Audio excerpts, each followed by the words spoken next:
Donc on reprend pour la deuxième partie de cette discussion hein, qui, je pense, va beaucoup se compléter et va être très intéressante. Donc je remercie cette fois Jeannette Frey, directrice de la bibliothèque cantonale et universitaire de Lausanne, d'être avec nous. Je remercie aussi Beate Schlichenmacher, directrice de la Fondation SAPA, Archives suisses des arts de la Seine. Je connais un peu parce que j'ai fait toute une recherche sur la danse contemporaine dans vos archives, donc je les connais bien. Et Frédéric Noyer, archiviste digital à Photo Élysée, plateforme 10, donc voisin, mais néanmoins effectivement personne capitale pour les recherches qui nous occupent. Donc merci à vous trois d'avoir accepté notre invitation à venir penser, réfléchir, proposer avec nous. Peut-être là aussi commencer par une question un peu générale qui concernera vous trois, auxquelles vous pouvez toutes et tous répondre. Quels sont effectivement les principes qui guident la politique d'archivage de vos institutions respectives? Jeannette, est-ce que tu veux commencer? Alors, chez moi, j'ai l'impression que c'est très simple parce que la BCU Lausanne est une institution de l'État de Vaud. Donc, on collectionne en fait selon la loi. Donc pour ce qui est en fait du domaine maintenant peut-être d'iconographie ou qui nous intéresse là, donc c'est tout ce qui est en intérêt scientifique et artistique en fait en lien avec la publication, l'imprimé ou l'électronique, mais du canton de Vaud. Donc par exemple nous on va pas collectionner quelque chose qui est beau mais qui vient d'ailleurs. C'est pas notre mission. Donc de ce côté-là, c'est extrêmement circonscrit. Après, il y a des types de choses qu'on peut accepter. Il y a on mise sur la photographie documentaire, des documents graphiques. C'est peut-être là où on a une intersection avec vous. Les imprimés, des gravures, tout ce qui est lié en fait à la publication et l'édition dans le canton de Vaud, comme on a aussi en dépôt légal. Donc tout ça, ça fait un ensemble à la BCU. Et en fait, on s'occupe aussi un peu des modes de production de l'information par ça, par les technologies aussi. Donc aussi les technologies du numérique. Comment produit-on tout ça en numérique? On n'est pas toujours encore en capacité de tout conserver ce qu'on aimerait. Par exemple, le CAD, on ne peut pas actuellement, on ne sait pas encore le faire, mais on fait. Par contre, il y a aussi beaucoup de choses qu'on ne prend pas. On ne prend pas d'objets mobiliers ou autres, par exemple. Ça, ce n'est pas du tout notre mission. Par contre, on le fait sur tous les supports. Par contre, nous, ce qu'on collectionne, c'est l'information, parce que nous sommes, par la loi, en fait, ceux qui provident l'information. Dans le sens que peut-être Frédéric Kaplan va dire, parce que nous ne sommes pas le musée Bollot.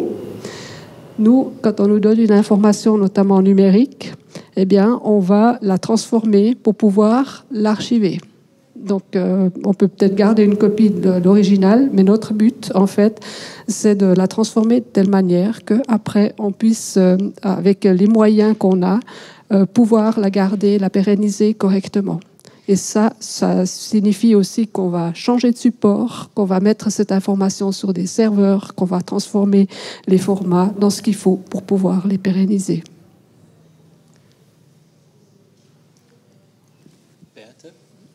Alors, chez nous, la réponse est aussi assez simple parce que nous aussi, nous dépendons de la politique culturelle suisse. Donc, on est financé par l'Office fédéral de la culture en partie. Donc, c'est le message culture qui est notre fil conducteur, le message culture qui définit l'orientation de la politique culturelle en Suisse. Donc, ça, c'est une chose exactement comme vous le dites. Nous avons aussi les Helvetica des arts de la Seine. Et des fois, déjà, ça pose difficulté parce que vous pouvez vous imaginer, les artistes, ils ne restent pas dans le pays. Donc, voilà. Déjà ça. D'autre côté, c'est aussi le paysage culturel, historique, socio-culturel en Suisse. La tradition théâtrale en Suisse, elle est toute différente vis-à-vis de l'étranger. C'est clair, en Suisse, on n'avait pas les royaumes, donc voilà déjà là. Et ça, c'est aussi pour nous un fil conducteur vraiment de représenter le paysage théâtral en Suisse. pas les phares dans les grands théâtres aussi, évidemment, mais par exemple aussi le théâtre amateur, vous savez bien, la fête de Vigneron, par exemple. Donc, ce sont des productions typiquement suisses aussi qu'il faut conserver.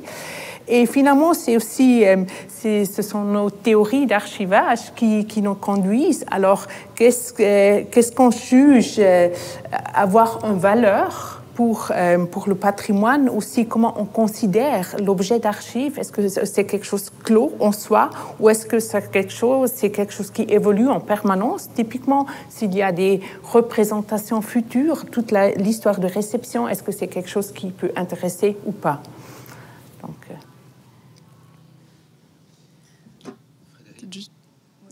je voulais juste, oui, par rapport à ce qui pourrait intéresser ou non, est-ce que vous avez trouvé des stratégies justement pour essayer d'anticiper au mieux les futurs intérêts, même si j'imagine que finalement on n'y parvient jamais vraiment?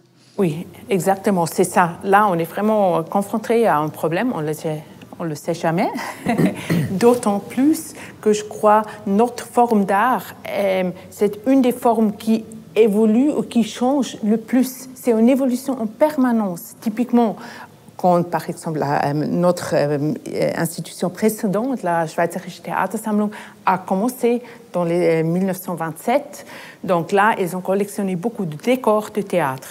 Aujourd'hui, oui, on parle aussi le numérique et dans le théâtre, on a les vidéos sur scène, etc. Tout ça, déjà c'est un grand défi pour nous, d'autant plus.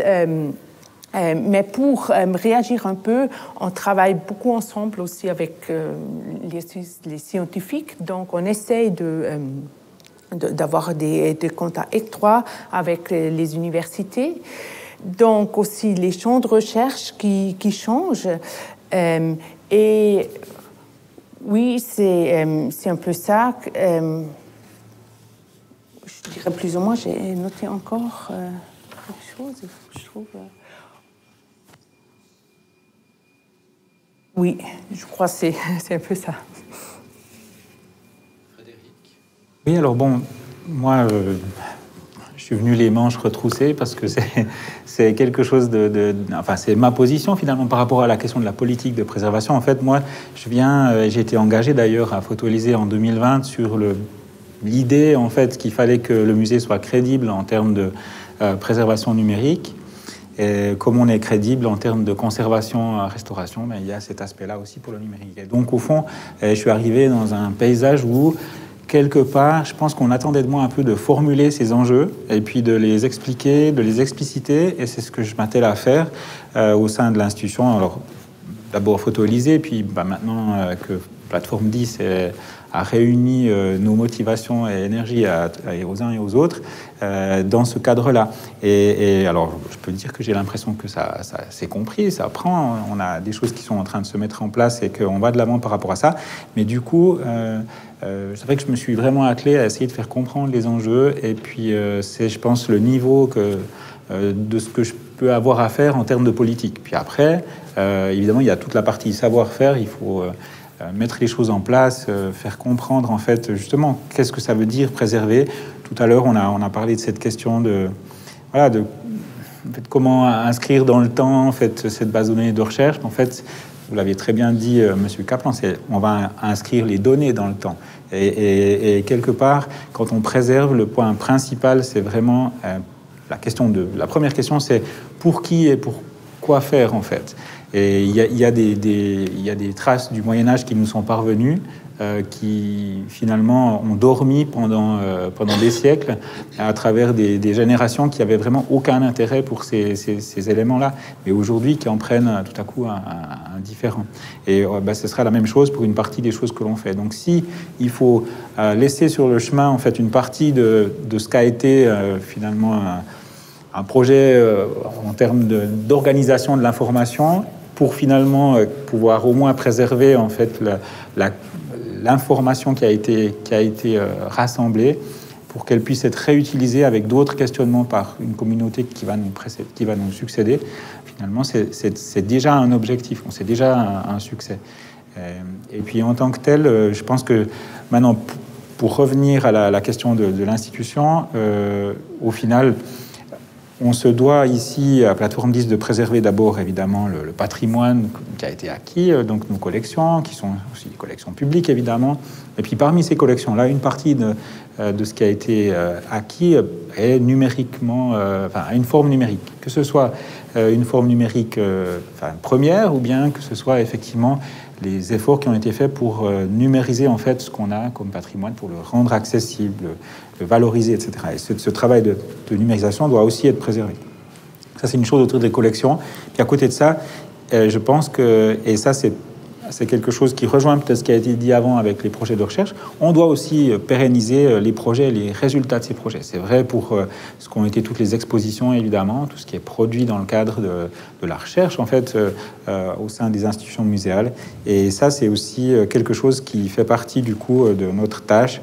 D'ailleurs, c'est la partie qui est en fait explicitement mentionnée dans la loi sur l'archivage, puisque les musées ont une mission qui leur est donnée, ils ont des fonds pour réaliser cette tâche, et en tant que tels, donc, les musées doivent garder une trace de la manière dont ils exécutent cette tâche, et en tant que tel, on doit verser nos archives cantonales. On est tenu comme institution tertiaire à la loi sur l'archivage. Donc évidemment, c'est aussi le fonctionnement de l'institution, mais dans tout ça, il y a aussi finalement le résultat en fait des réflexions qui se font autour des expositions, et puis dans la pérennisation de ce que représentent ces travaux scientifiques que nos collègues en fait mettent sur pied avec leurs expositions. Voilà. Et puis justement, par rapport à toutes ces questions de préservation de l'archive, quels sont finalement les principaux défis aujourd'hui? Alors, il faut préciser peut-être qu'est-ce qu'on entend par archive, du coup. Par archive digitale, numérique, qui constitue une grande part du coup de... Alors si effectivement la question tourne autour de l'idée de se dire mais tiens, comment est-ce que finalement votre initiative pourrait être quelque chose qui vienne rencontrer d'autres besoins, ce soit de préservation dans différents projets ou autres. Je pense que c'est la question de l'agrégation qui est un peu au centre. Je pense que là, il faut se poser la question de si on doit... comme j'ai dit, la question de la communauté d'abord. Pour qui est-ce qu'on fait ça? Du coup, aussi, en fait, pour quel usage? Qu'est-ce qu'on veut préserver finalement du biotope de naissance de ces recherches, de ces projets, de ces œuvres, de ce travail? Et puis, qu'est-ce qu'on veut mettre en avant finalement du processus de création? Tout à l'heure, vous aviez parlé des graphistes et puis finalement des affiches. C'est un choix que vous avez fait. Et donc, du coup, là, on voit ce choix qui a été fait, puis on va pouvoir comprendre quelque chose des gens, des personnes, et puis on va pouvoir comprendre quelque chose d'une certaine forme de produit et de livrable du graphisme, en fait. Et puis, du coup, si on se pose la question de comment intégrer ça finalement dans le paysage des archives du design roman que vous appelez de vos voeux, c'est de se dire, en fait, qu'est-ce que de cette expérience-là ou de ce projet-là, finalement, est-ce qu'on peut et qu'on veut conserver? Qu'est-ce qui va faire sens, en fait, dans le paysage avec d'autres sources? Et je pense que ce travail-là, en fait, il devrait permettre de comprendre qu'est-ce qu'on entend par archive. Quand on s'est vu pour parler de cette exposition, j'ai dit, qu'est-ce que vous entendez par archive? Parce que archive, ça peut être le corpus, ça peut être l'initiative, ça peut être l'institution qui accueille, ça peut être plein de choses, et puis en fonction de à quel niveau on se place, en fait, ça donne une toute autre couleur au projet. Et peut-être qu'un des défis, c'est de définir justement ça, à quel niveau vous vous placez, et puis on comprendra peut-être mieux l'interaction avec ce qui est présent déjà aujourd'hui ou qui va l'être. Justement, je voulais juste rebondir vers vous, peut-être avec une question qui complète un peu. Répondez seulement. Ajouter exactement. Moi, je trouve, pour moi, il y a deux défis. C'est justement ce que toi tu dis, de définir ce que c'est et surtout aussi où on peut se mettre ensemble, parce que c'est l'archivage à long terme. Typiquement, c'est un immense défi, et des institutions comme les nôtres, ou beaucoup d'autres archives aussi, mais ils n'ont ni l'argent, ni le personnel qui va ensemble pour vraiment développer là des concepts ou surtout aussi d'avoir ces places. Et je trouve là, tout le monde est confronté avec le même problème. On n'a pas encore des vraies solutions pérennes pour pérenniser. On sait pour les prochaines années, mais après, il faut migrer. Il y a une monstre dépendance des entreprises privées. Nous avons fait l'expérience que alors, on s'est basé sur un modèle, une méthode, mais s'il est plus soutenu par cette entreprise, parce qu'il y a des grands d'autres qui ont dit non, on renonce à ça, mais alors on est là, on ne peut plus rien faire. Donc là, il y a cette dépendance qui est énorme, qu'il faut à mon savoir, diminuer. Et d'autre part, je trouve le numérique en soi, nous sommes beaucoup confrontés à des fonds d'archives qui deviennent de plus en plus numériques, mais les gens n'arrivent plus à faire une sélection préalable. Peut-être ils n'ont même plus les appareils de lecture aussi. Et après, qu'est-ce qu'on fait?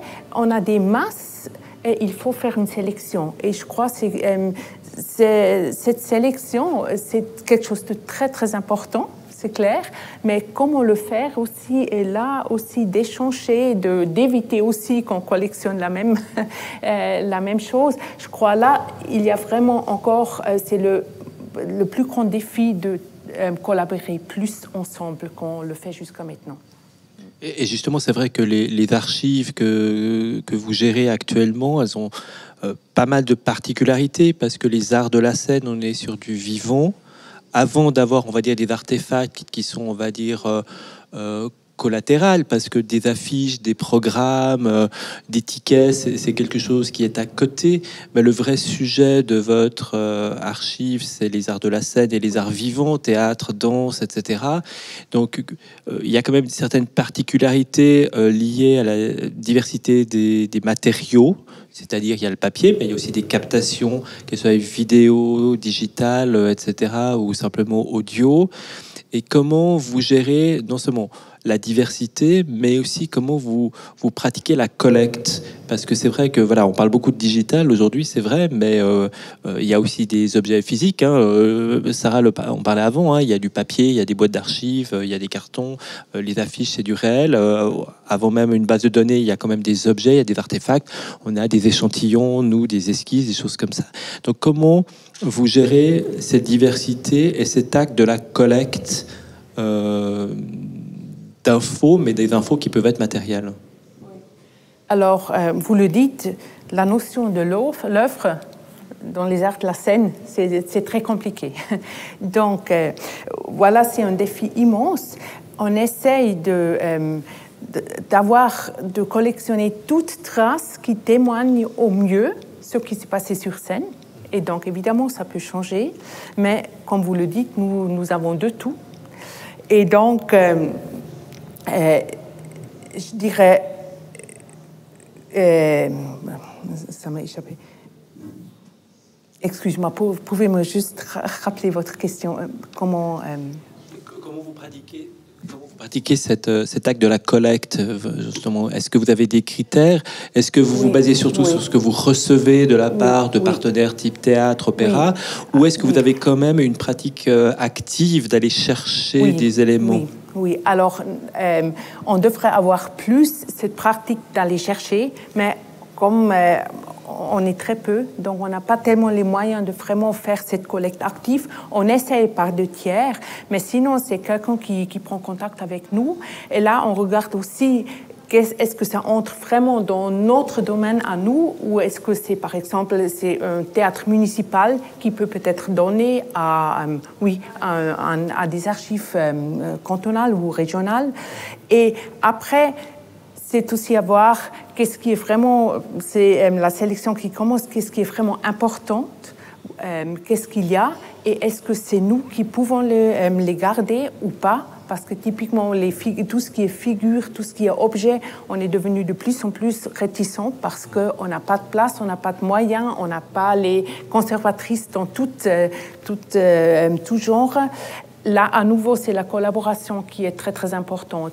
Mais en principe, au prime abord, on est vraiment ouvert à tout matériaux, et d'autant plus qu'il faut dire qu'il y a toujours un matériau entre guillemets qui nous échappe parce que c'est le corps. Et donc là aussi au niveau du corps, on essaye d'avoir ce vivant qui a aussi été mentionné dans la discussion avant, que nous faisons des entretiens d'histoire orale avec les fournisseurs d'archives, pas avec tout le monde, on ne peut pas, mais d'avoir aussi encore cette trace vivante qui complète la collection qu'on a. Oui. Par exemple, avec vous rencontrez des compagnies ou des metteurs en scène exactement. Pour justement garder une trace. Oui, exactement. Mais souvent, normalement, c'est eux qui nous contactent. Voilà. Oui. Finalement, plutôt vers la fin de leur carrière, oui. Et une question pour Jeannette aussi par rapport à la bibliothèque cantonale. Est-ce que du moment que c'est aussi une bibliothèque académique liée à l'université également, en tout cas sur site universitaire, est-ce qu'il y a une particularité aussi? Est-ce que le fait qu'elle soit liée aussi à l'université induit peut-être une priorisation dans certains actes? Alors tu as rappelé effectivement ce que vous collectez ou conservez de manière prioritaire par rapport aux cantons, aux missions qui vous sont confiées, mais est-ce qu'à travers effectivement ces objets, entre dépôt légal, tout ce qui est lié au canton, est-ce qu'il y a des priorisations que vous devez faire parce qu'en plus il y a un lien avec l'université? Alors, on n'a pas besoin de faire une priorisation par rapport à ça. Par contre, on conserve pas mal de fonds de professeurs. Ça, c'est clair. Donc, dans nos fonds manuscrits, on a quand même passablement de fonds de professeurs.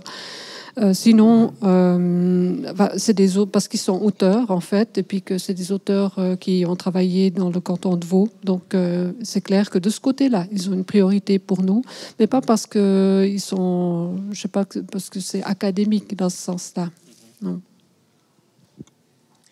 Et puis peut-être une question qui s'adresse à vous toutes et tous, mais de manière différente. Comment est-ce que vous gérez la sauvegarde de documents éphémères, par exemple comme les expositions, là, bon, on en a déjà un peu parlé, des performances, etc.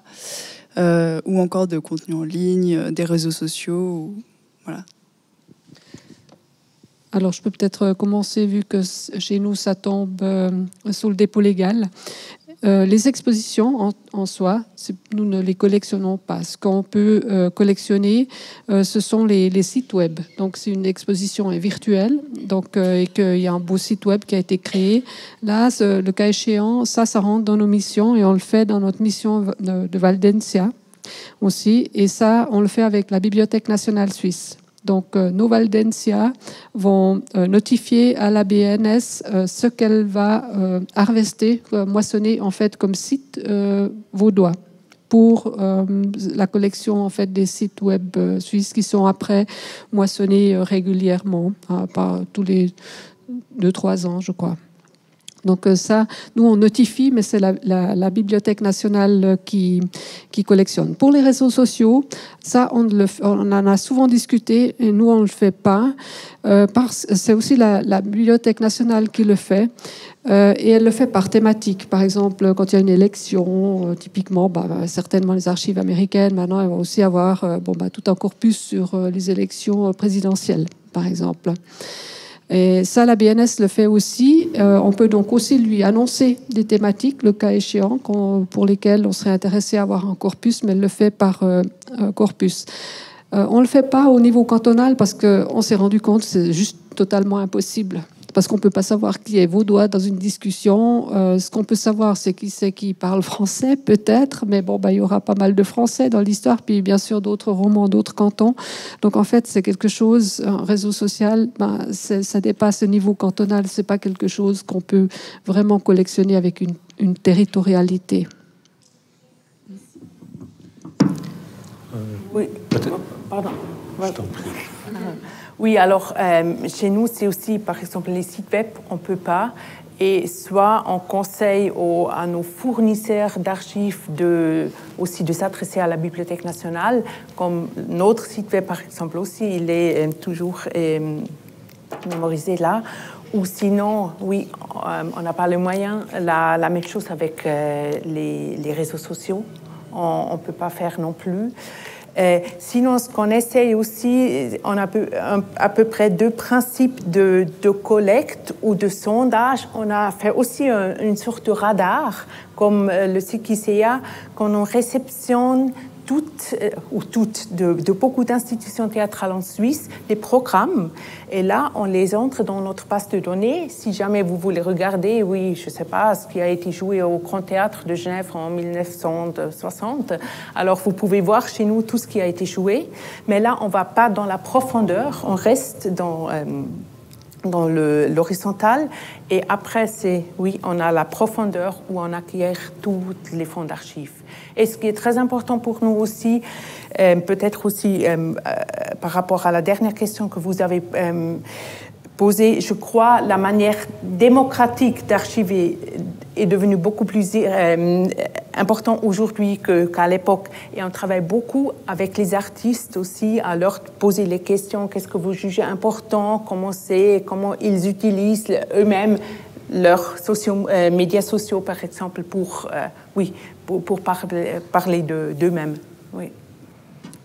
Ce point-là, c'est encore un endroit ou un point sur lequel on voit réapparaître en fait, la question de la communauté pour laquelle on préserve et puis finalement comment on documente. Et au final, dans l'ensemble du patrimoine présent dans les collections de nos musées ici à Plateforme 10, il y a des choses relativement faciles à concevoir, une photographie, des tirages, même que ces images soient nées numériques, c'est égal. Puis après, il y a des choses un petit peu plus plastiques. La vidéo pose d'autres problèmes pour des questions de rendu aussi. Est-ce que ça fait partie du travail? Ensuite, on mixe dans des choses un petit peu plus floues encore. Vous avez 3 projets de jeux vidéo sur lesquels on discute avec nos collègues du MUDAC. Moi, je pose toujours la question de comment est-ce qu'on va préserver tout ça? Et puis il y a encore des choses peut-être un petit peu plus délicates. On a eu récemment le cas de cette œuvre ça va revenir, c'est pas grave. Mais bref, c'est tout ça pour dire que en fait c'est différent. On doit définir en fait qu'est-ce qu'on préserve, histoire de savoir comment le faire. Et puis du coup, mais pour le coup, c'est pas vraiment éphémère parce que c'est une œuvre. Maintenant, l'éphémère dans la production du musée, en fait, on pourrait imaginer que l'aspect lié aux réseaux sociaux, c'est relativement important parce que c'est l'image de l'institution, enfin, c'est au fond avec quoi le public est en contact. Mais en même temps, quand vous clôturez une exposition, puis que les équipes, finalement, passent au projet suivant, il y a peu de temps, comme les chercheurs d'ailleurs, ils ne sont pas payés d'abord pour faire finalement l'archivage de leurs données, ils sont d'abord là pour imaginer des nouvelles choses. Donc, dans ce peu de temps dont on dispose, on se concentre un petit peu sur finalement ce qui a fait la colonne vertébrale finalement de la réflexion qui a amené une exposition, plus que sur finalement la manière dont on a communiqué à ce sujet-là. Donc, ces aspects-là, ils ne sont pas vraiment mis en avant dans l'effort, on va dire, à l'issue de ce que produit l'institution en termes d'exposition. Mais en même temps, je pense que c'est aussi juste. Enfin, je veux dire, quelque part, les collections sont quelque chose qui est en avant, qui a la priorité actuellement en termes de préservation. Et puis après, il faut comprendre comment l'institution fonctionne. C'est justement ce que je pense est l'objectif et la communauté pour laquelle on préserve. Pour cet aspect-là, on remplit l'objectif avec ça. Voilà. Je pensais à une œuvre de M. Marclay, que vous avez peut-être vu ici en bas, qui était cette petite... il avait fait un travail sur la base de numérisation qu'on lui a fourni de photomatons. Il y en avait toute une série, il a fait un super... moi, je trouve ça très bien. Une belle vidéo de quelques minutes avec juste des photomatons. Et c'était affiché et projeté sous la taille d'un photomaton au mur de l'exposition. Mais derrière le mur, il y avait un iPhone.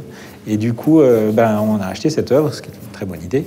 Et donc, on a reçu 2 iPhones. Donc, il y en a un et il y a un spare qui sont dans nos collections en bas.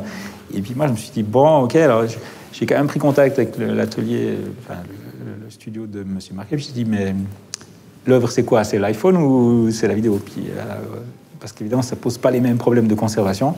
Et il m'a répondu, heureusement d'ailleurs, en disant non, c'est la vidéo, parce qu'effectivement, on pourrait tout à fait imaginer que la représentation, la manière dont l'écran, etc., rend les choses, dans 50 ans, on veut retrouver un petit peu de ça, comme on veut retrouver le grain d'une console quand on joue à une Sega, sur une Sega plutôt que sur un écran HD. Donc, c'est ce genre de problématique qu'il faut définir quand on se penche sur la préservation d'un objet, en particulier numérique. Et puis, c'est d'où les questions de quels objectifs, et puis qui facilitent le travail ensuite. Peut-être encore au niveau de l'éphémère, et justement, l'exposition, c'est aussi quelque chose qui passe. Il faut aussi se poser la question, mais est-ce qu'on juge chaque événement éphémère de la même qualité, ou est-ce qu'on peut dire aussi il y a certaines qui sont plus importantes, et là, pour cela, on essaie de garder le tout ce qu'on a, donc vraiment l'avant, le processus de production, le moment, le maintenant, et l'après, l'histoire de réception.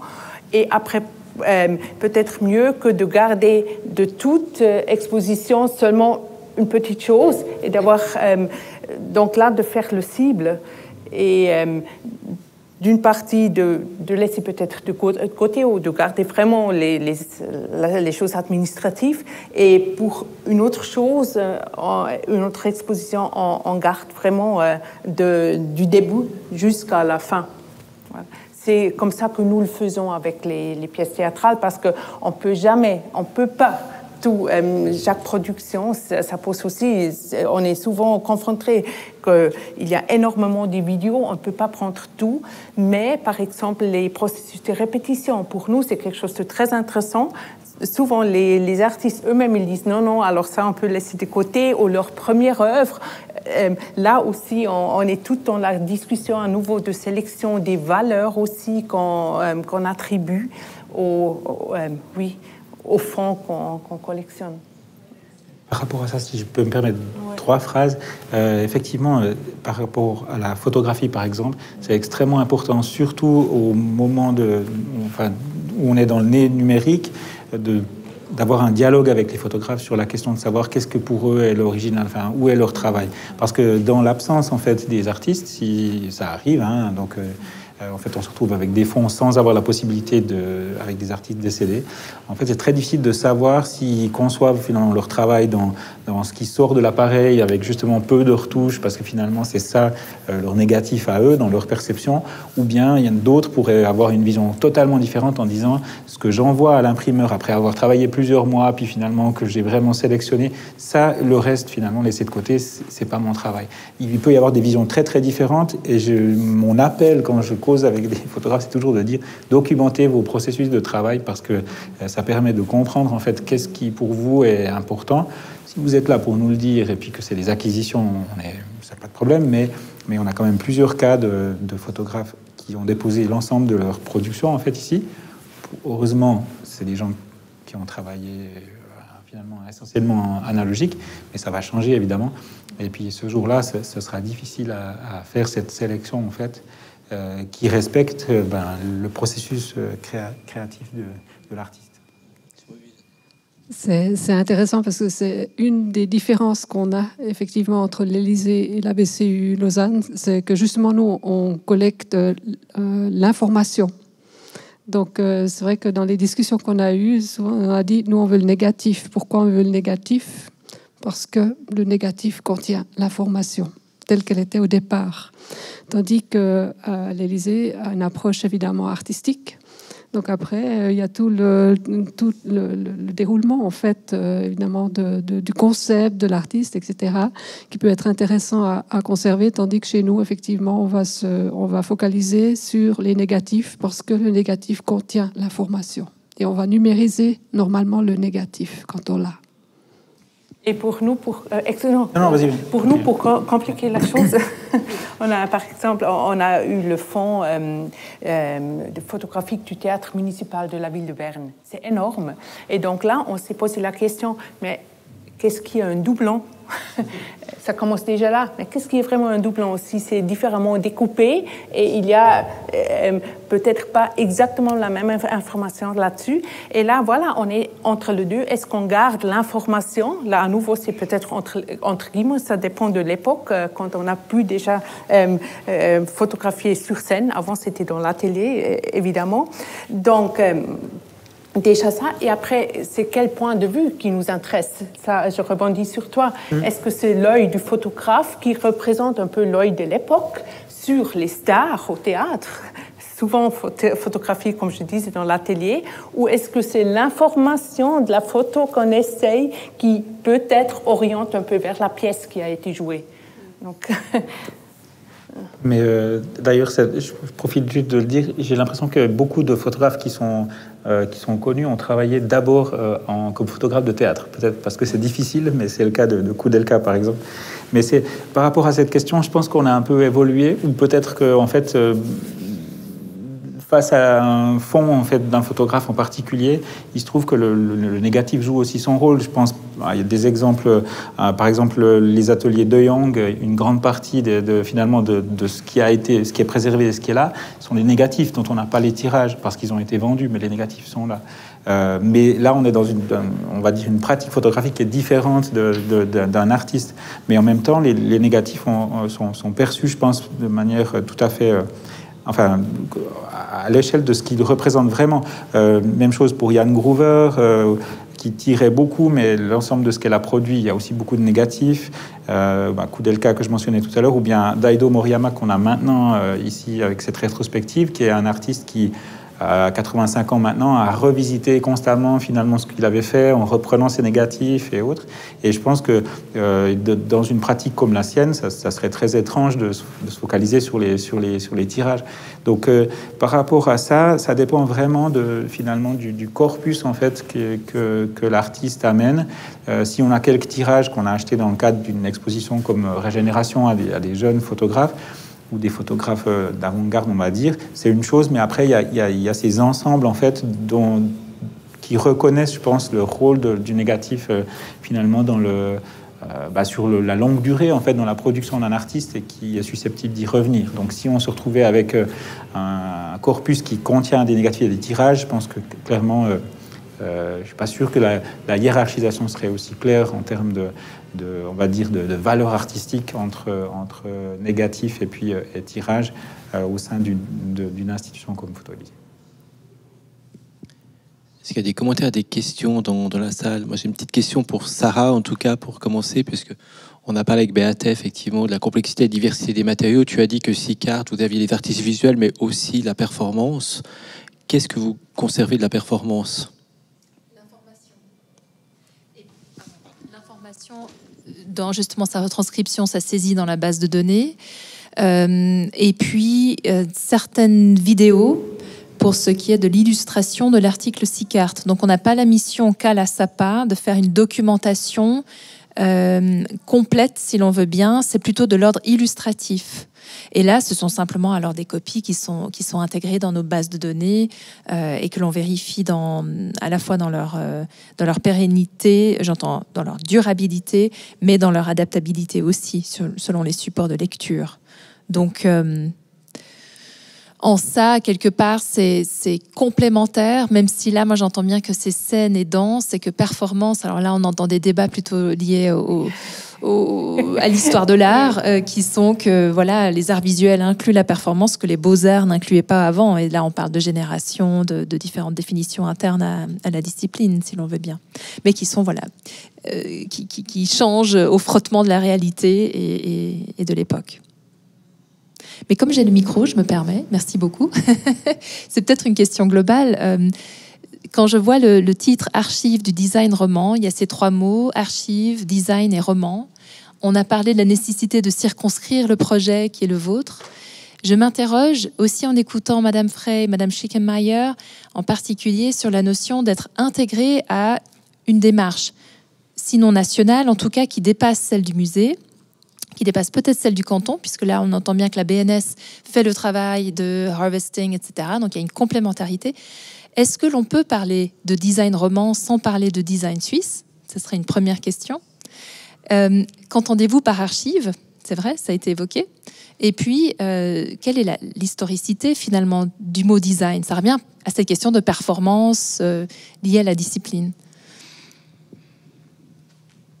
C'est une question pour moi, donc. Mais c'est une très bonne question. Alors, c'est clair, on s'est beaucoup interrogé sur... Au début, c'était un titre de travail, Archives du design roman.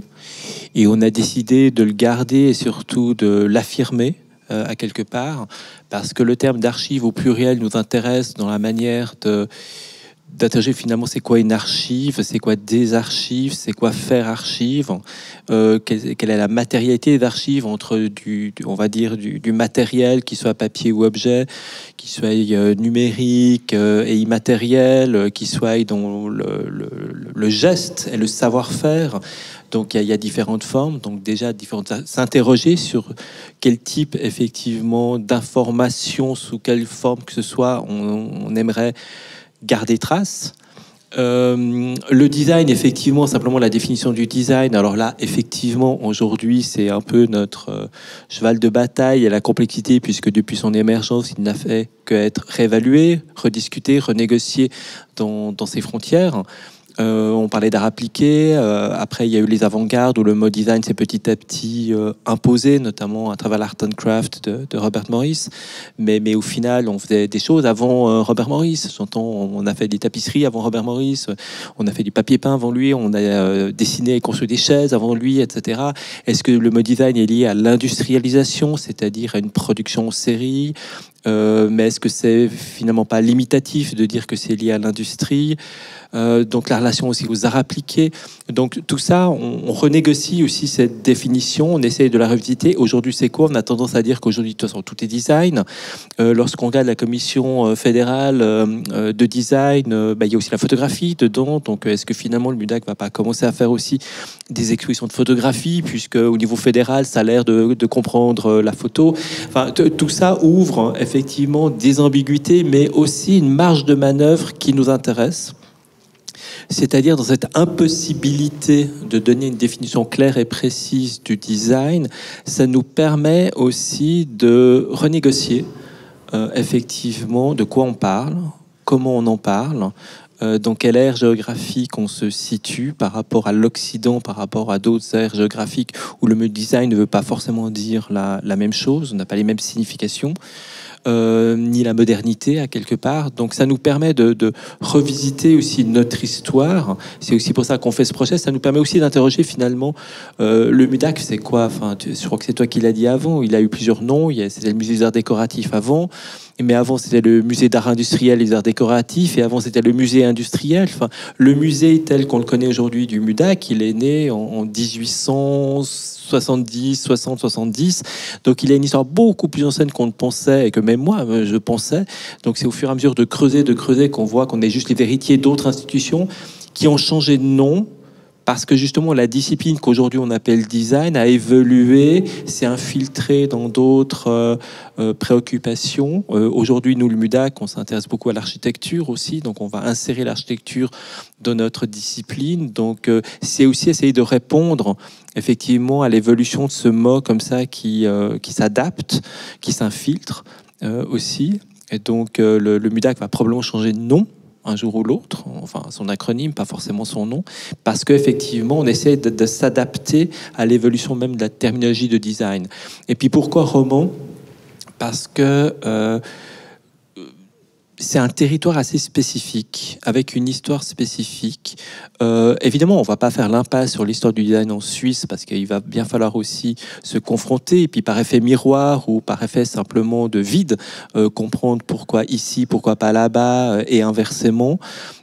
Parce que l'histoire de l'industrie en Suisse romande n'est pas celle de l'industrie en Suisse allemande, parce que la langue et la philosophie latine a aussi certaines distinctions par rapport à une philosophie et un mode de pensée germanique. Donc déjà parce que c'est un territoire assez grand, assez particulier, et donc de déjà comprendre ce qui se passe. C'est aussi pour ça qu'on a commencé ce projet par une carte sur laquelle petit à petit on rajoute des éléments. C'est essayer de comprendre sur ce territoire petit et grand en même temps, pourquoi tout ça? Pourquoi autant d'horlogerie? Pourquoi autant de design industriel? Pourquoi une concentration importante de graphistes?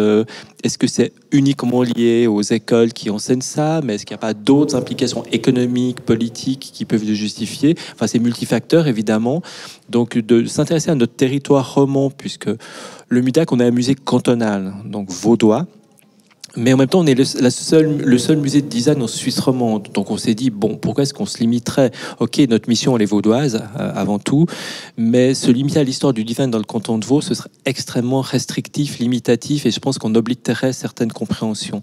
Et donc aussi, bon, on va élargir à la Suisse romande, comme ça on prend l'ensemble de la francophonie de la Suisse, et là, peut-être que peut se dessiner des intuitions, des conclusions plus précises et plus argumentées sur la compréhension de pourquoi finalement cette scène du design est si importante en Suisse romande. Donc voilà un peu les choix qui ne sont pas définitifs, hein, puisque effectivement tout ce projet n'est que le début d'un projet de recherche à long terme. Donc on a essayé de poser ces questions et on s'est dit, bah voilà, restons sur Archives du design romand. Et le sous-titre, alors qui est un peu caché par la technique là-bas, c'est quel récit au pluriel? Parce qu'évidemment, il n'y aura pas qu'une histoire du design en Suisse romande. Il y aura des histoires selon les pratiques, selon les médiums, peut-être selon les cantons aussi. Donc il faudra bien distinguer ça. Mais effectivement, toujours en rapport avec le national, parce qu'effectivement, on parlait de l'Expo de 64, c'est un jalon, mais il y a aussi le Musée national suisse qui est un autre jalon par rapport au type de collection, parce que le Museum für Gestaltung de Zurich aussi a une mission patrimoniale beaucoup plus importante que le MUDAC, qui n'est à la base pas un musée de collection, qui est un musée d'exposition. Donc voilà, ça permet aussi d'annoter. Et pourquoi est-ce que les arts décoratifs et le MUDAC ensuite n'ont jamais été considérés comme un musée de collection et plutôt comme un musée d'expo? Est-ce que seul le budget d'acquisition le justifie? Est-ce qu'il n'y a pas d'autres éléments qui peuvent démontrer en quoi, avant tout, ça a été conçu comme un musée pour des expositions temporaires plus que pour de la collection? Et on le voit, hein, dans le petit exemple qu'on a mis au mur sur des échantillons de nos collections, elles sont extrêmement disparates. On n'a pas d'ensemble qui permette de faire véritablement une narration de l'histoire du design en Suisse romande. Donc c'est essayer de comprendre ça, comprendre les lacunes, pourquoi on n'a pas telle ou telle chose, pourquoi on a une surreprésentation par contre d'autres éléments. Donc c'est aussi par creux et par plein qu'on peut essayer de dessiner tout ça. Donc voilà un peu, je ne sais pas si j'ai répondu à l'ensemble de tes questions. Je comprends bien cette question du roman, puisque l'antenne est romande de l'Institut, mais justement, de par la circulation des artistes et des graphistes, on ne peut jamais faire l'économie, en tout cas nous dans notre saisie, de l'évolution de la réception d'un ou d'une artiste roman ou romande ailleurs qu'en Suisse romande. Donc, roman, d'où ma question, c'est juste contexte de création, on l'a évoqué aussi là, et contexte de réception. Alors ça, on y est sensible aussi. On fait toute une série d'interviews de designers aussi pour tester l'intelligence artificielle comme outil. Et là aussi, on a fait attention d'inviter effectivement des designers de tous les cantons romands, mais aussi des designers romands qui ont leur carrière en Suisse allemande. Typiquement, on a eu Frédéric Dedley la semaine dernière. Alors, il est roman, il a fait ses études ici en Suisse romande, mais toute sa carrière est à Zurich ou à Lucerne. Et donc ça nous intéresse aussi finalement par rapport à une formation romande, mais une pratique véritablement en Suisse allemande. Est-ce qu'il fait du design roman en Suisse allemande? Est-ce qu'il a importé une mentalité romande en Suisse allemande? Ça nous intéresse aussi à comprendre, déjà à l'écouter nous parler de ça et de voir comment lui, il réfléchit à ce genre d'informations, évidemment, mais aussi la réception du design fait en Suisse romande dans les expositions type Design Week de Zurich ou dans la presse zurichoise et inversement. Est-ce qu'effectivement les Suisses romands parlent du design suisse-allemand dans la presse? Ça nous intéresse. C'est pour ça qu'on s'intéresse beaucoup dans l'expo aux institutions muséales et aux autres écoles, mais dans notre, on va dire, champ d'exploration des acteurs du design, et je ne sais plus si c'est toi ou quelqu'un d'autre qui parlait de ça, on considère effectivement aussi les galeries, la presse, que ce soit une magazine ou presse quotidienne, que ce soit les éditeurs, que ce soit les diffuseurs et les fabricants en Suisse romande qui ont fait du design. Donc on veut, dans notre projet global, s'intéresser à toute la chaîne de production et de réception du design pour le comprendre. Si on se limite qu'au musée, au designer, de nouveau, enfin, ça va être un peu tronqué, et puis ça va être une sorte d'entre-soi. Nous, on a vraiment envie de comprendre toute l'économie du design, y compris dans sa réception. Là, on expose la chaise d'Adrien Revero qui avait été commandée par la maison Pfister. On possède tous les prototypes, toutes les esquisses au musée. Alors, c'était intéressant d'avoir un objet avec toute son histoire, mais est-ce que cette chaise faite par un designer roman, est-ce qu'elle était bien vendue en Suisse allemande? Ça nous intéresse aussi. Donc là, on va regarder avec la maison Pfister, voir si on arrive à repérer au niveau des chiffres, est-ce que le design roman est bien présent en Suisse allemande dans sa diffusion. Donc c'est tous des niveaux d'informations qui nous intéressent pour la suite, pour voir effectivement, est-ce qu'il y a un design roman? Évidemment, non. Il y a du design en Suisse romande, mais il n'y a pas un style roman. Et ça, c'est très important pour nous aussi. C'est juste d'expliquer et d'essayer de comprendre simplement un mécanisme et savoir aussi pourquoi on est là, en somme. Pourquoi est-ce que le MUDAC est là? Comment ça se fait qu'il y a un musée de design qui a été décidé à un certain moment d'exister et surtout de continuer, parce qu'il y a eu plusieurs musées industriels qui ont fermé, simplement, qui n'existent plus, les collections ont été dispersées, etc. Nous, on commence à avoir une histoire assez longue. Donc, pourquoi est-ce qu'on perdure? Pourquoi est-ce qu'on a finalement le premier bâtiment qui a été construit pour être un musée de design? Donc finalement, qu'est-ce que ça raconte à quelque part? Et pour ça, on se lance dans ce projet un peu vertigineux, mais qui nous permet justement peut-être d'avoir quelques réponses. Oui, je l'ai pas. Excusez-moi. Peut-être juste un petit ajout. Je trouve quand même cette question du genre très très intéressante parce que voilà, les genres se chevauchent, s'entremêlent. Typiquement, vous avez des événements théâtraux. J'imagine aussi ici dans le musée, il y a la danse dans le musée, etc. Donc c'est plus sur une certaine scène où ça se passe. Et c'est pourquoi je crois. Et ça c'est une chose. Et l'autre chose, on a beaucoup parlé aujourd'hui, c'est voilà, c'est le numérique. Donc au niveau de la technique, on est de plus en plus confronté à exactement les mêmes problèmes pour les bases de données, etc. Moi, j'ai pas de solution, mais je crois là, à nouveau, c'est très important de se parler et de pas laisser de côté tout ce que vous dites, votre spécialisation aussi, mais de quand même aussi de collaborer finalement. Oui, et le design en plus aujourd'hui, il vit une ambiguïté depuis quand même presque 50 ans, une grande ambiguïté avec les arts visuels, entre les artistes qui font du design, les designers qui commencent à faire de l'art. Donc effectivement, la porosité, elle n'est pas juste dans le partage des informations et des bases de données, elle est même dans la pratique même des individus. Et donc, où est-ce que nous, on a des pièces ici, où quand les gens le voient, ils disent « Oui, mais ça, c'est une pièce d'art contemporain. » Oui, mais elle est faite par un designer, donc qu'est-ce qu'on fait avec ça? Donc c'est essayer de comprendre aussi aujourd'hui cette espèce, non seulement c'est aussi pour ça que la typographie qu'on a choisie, elle n'est pas anodine aussi. C'est que les contours du mot design sont un peu flous, un peu informes, parce que c'est quelque chose un peu comme ça, comme un fluide qui s'épancherait, puis qui pourrait toucher ou s'isoler d'autres choses. Donc c'est aussi parler de ça, cette difficulté vraiment à maîtriser notre objet, mais qui en fait aussi son aspect passionnant, hein, parce que c'est vrai, on pourrait exposer avec des chaises, mais exposer avec des chaises, on parlerait que de design industriel ou d'une fonction, mais le design va bien au-delà d'une simple fonction. Donc c'est vraiment essayer de déborder de tout ça et de voir jusqu'où on peut aller. On ne pourra pas traiter de tout. C'est aussi un projet qu'on veut faire collectivement, et ça commence par ces rencontres qu'on fait, mais même la suite devra obligatoirement être un projet collectif.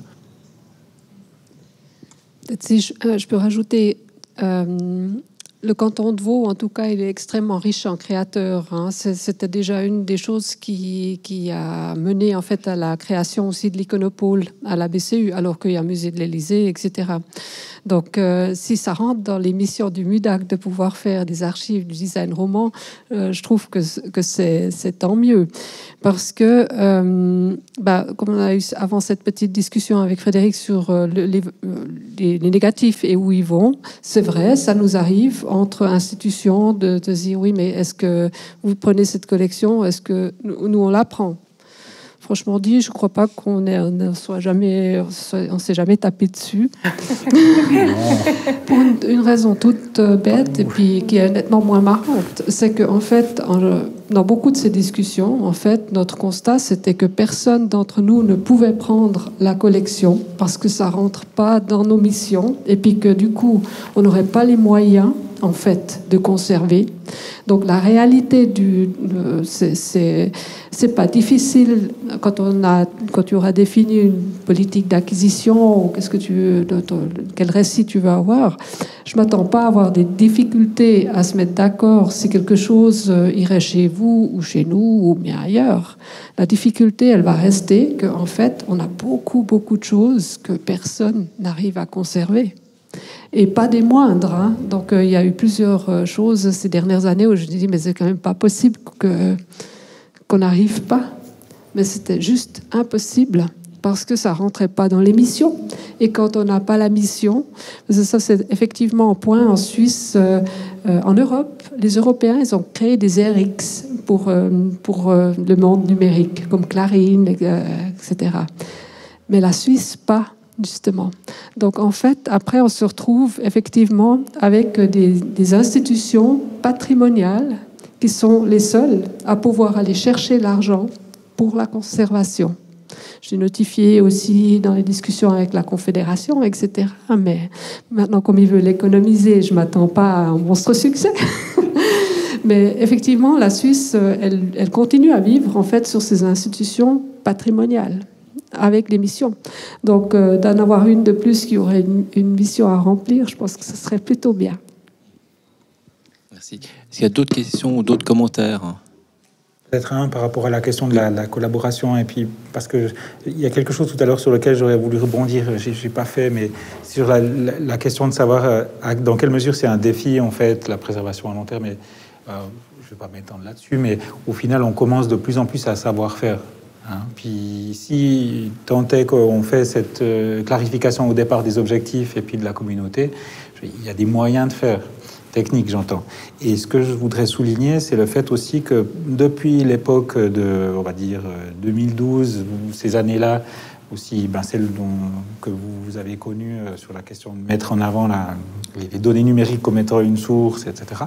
Mais c'est aussi un moment où on commençait à parler sérieusement de préservation numérique, en fait.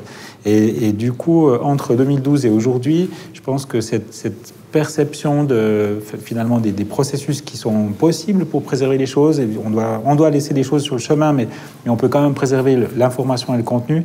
Ça, c'est quelque chose qui s'est bien...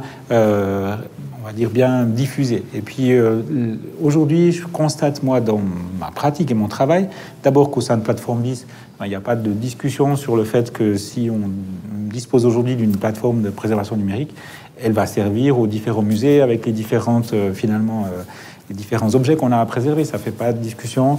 On a des échanges bien au-delà avec d'autres collègues, dont il y a d'ailleurs de plus en plus, d'archivistes numériques en Suisse romande et en Suisse de manière plus générale.